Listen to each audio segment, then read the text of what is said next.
que ce soit entre des pays ou des communautés d'une même nation.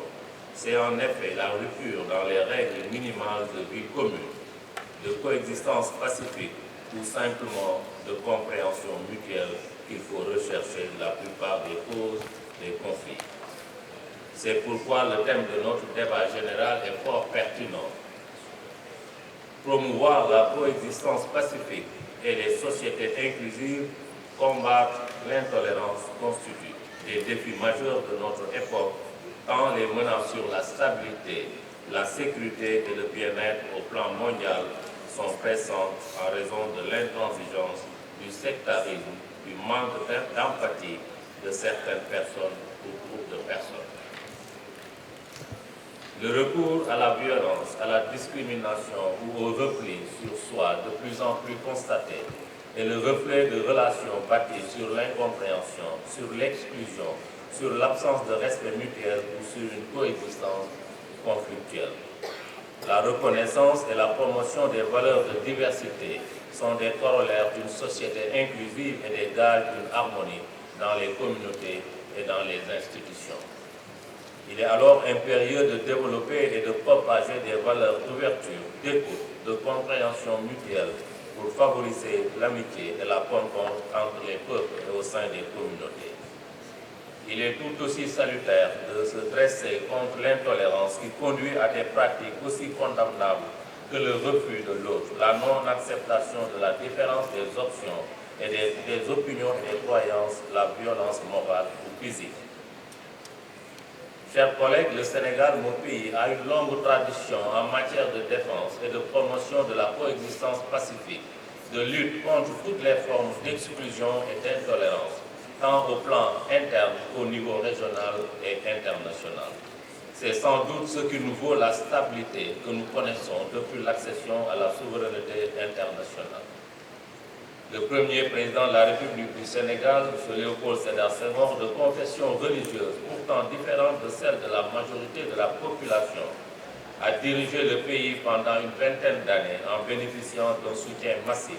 Ceci est une traduction concrète des valeurs de liberté, de solidarité, de diversité et de non-discrimination, mais aussi de tolérance et d'inclusion qui fondent notre nation et qui sont clairement affirmées dans la Constitution.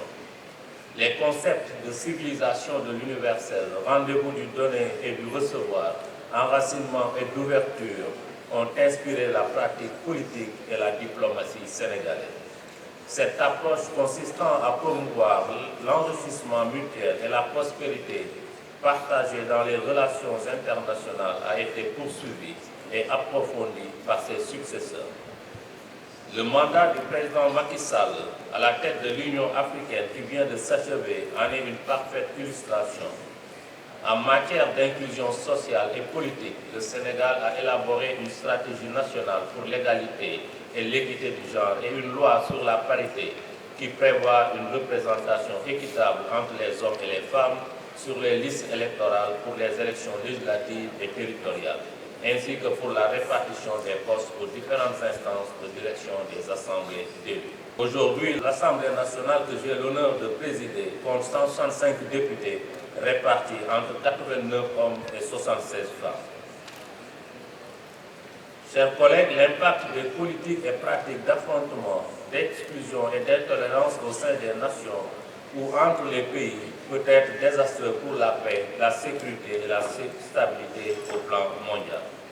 Notre responsabilité en tant que parlementaires exige non seulement une prise de conscience des dangers, mais aussi des initiatives en direction des populations que nous représentons, des gouvernements et des institutions en vue de la mise en œuvre d'actions et de mesures fortes. Les actions à envisager devraient porter sur l'éducation, qui est un facteur déterminant pour l'inclusion et contre l'intolérance.